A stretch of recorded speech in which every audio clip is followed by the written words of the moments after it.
சங்கீதம் 40:11.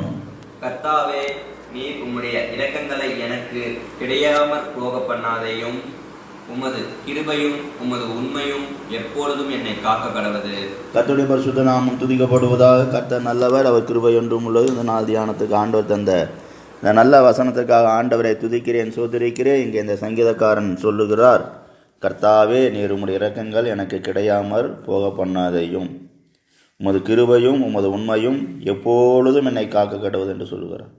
அப்போ ஆண்டவருடைய உண்மையும் கிருபையும் எப்பொழுதும் நம்மை பாதுகாக்க வேண்டும். இந்த உலகில் வாழ்கிற ஒவ்வொரு நாளும் நம்மை பாதுகாக்க வேண்டும்.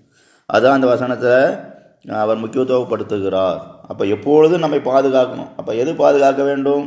ஆண்டவர் நமக்காக கல்வாரி சிலுவையில் சிந்தின இரத்தத்தின் மூலம் பெற்று தந்த அந்த கிருபை, அவருடைய உண்மை. அப்போ இந்த கிருபையும் உண்மையும் எப்போதும் நம்மை காக்கும்படியாக நம்ம ஆண்டவருக்கென்று நம் வாழ்வை ஒப்புவித்தவர்களாக அவரை நோக்கி பார்க்கும்போது ஆண்டவர் நமக்கு உதவி செய்து நடத்தக்கூடியவராக இருக்கிறார். அப்போ ஆண்டவர் நாம் இந்த கிருபை எப்படி பெற்றுக்கொண்டோம்? அவர் மேல் வைத்த விசுவாசத்தினார். இயேசு இந்த பூமிக்கு வந்தார், கல்வார் சிலுவையில் ரத்தம் செஞ்சு மரித்தார், அவர் 3ஆம் நாள் உயிரோடு எழுந்தருளி போகிறார் என்பதை நாம் விசுவாசிக்கும் போது ஆண்டவர் என்ன பண்ணார்? நமக்கு அந்த விலையேறிய கிருபையை தருகிறார், ரட்சிப்பை பெற்றுக்கொள்ள உதவி செய்கிறார். அப்படியாக ரட்சிக்கப்பட்டவர்கள் எப்படி காணப்படணும்? அந்த ரட்சிப்புக்கு பாத்திரமாக உண்மையாகவும் வாழ வேண்டும். அதனால் இந்த 2 காரியத்திலையும் அவர் என்ன பண்ணுறார்? இந்த சங்கீதக்காரன் முக்கியத்துவப்படுத்துகிறார், கிருபையும் உண்மையும். அப்போ ஆவிக்குரிய வாழ்க்கையில் தெய்வத்துடைய பிள்ளைங்க இந்த உலகத்தில் வாழ்கிற நாட்கள் எல்லாம் எப்படி காணப்படணும்? கிருபையினால் நிறைந்து வாழ வேண்டும், அவருக்கு உண்மையாக வாழ வேண்டும். அப்போ ஒரு மனுஷன் கிருபையினால் நிறைந்து ஆண்டவருக்கென்று உண்மையுள்ள ஒரு வாழ்க்கை வாழ இந்த பூமியில் விரும்ப வேண்டும்.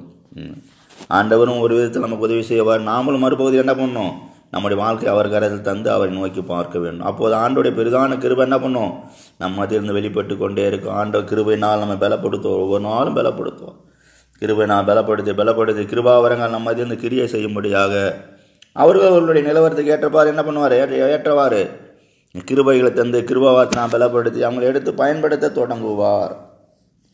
அப்போ கிருபையும் வரங்களையும் பெற்றுக்கொண்டவங்க, ஆண்டோருடைய பெரிதான ரட்சிப்பை பெற்றுக்கொண்டவங்க ஆண்டோருக்கென்று எப்படி வாழணும்? உண்மை உள்ளவங்களாக வாழணும். அநேகருக்குள்ள கிருபை இருக்கும், வரங்கள் இருக்கும், செயல்படுவாங்க, ஆனால் உண்மை இருக்காது. ஆண்டவருக்கென்று உண்மை உள்ளவங்களாக காணப்பட மாட்டாங்க. ஆண்டவருக்கென்று பாடுபடுற காரியத்தில் உண்மை இருக்காது. ஆண்டவருக்கென்று நேரங்களை செலவிட காரியத்தில் உண்மை இருக்காது. ஆண்டவர் தந்த கிருபைகளையும் வரங்களையும் நினைத்து அவர்கள் மேன்மை பாராட்டி என்ன பண்ண மாட்டாங்க?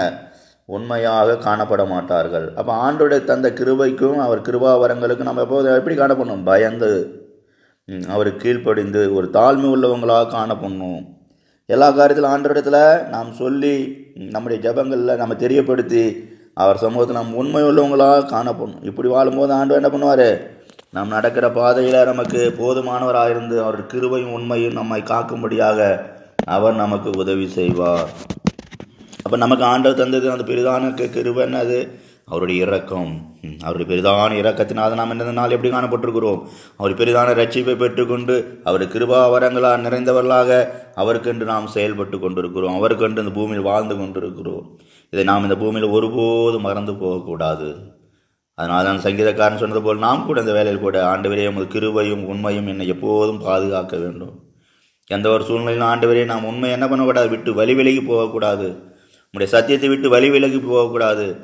சத்தியம் நிறைந்த வாழ்க்கை வாழ வேண்டும் என்று சொல்லி நாம் அவரை நோக்கி பார்க்கும்போது நிச்சயமாக தேவன் நமக்கு உதவி செய்வார். கர்த்தர் தாமே அந்த வசனங்களால் நம்மை ஆசீர்வதிப்பாராக. ஜெபம்.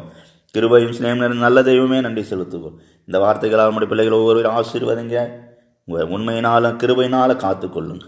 இயேசு நாமத்தில் பிதாவே, ஆமென்.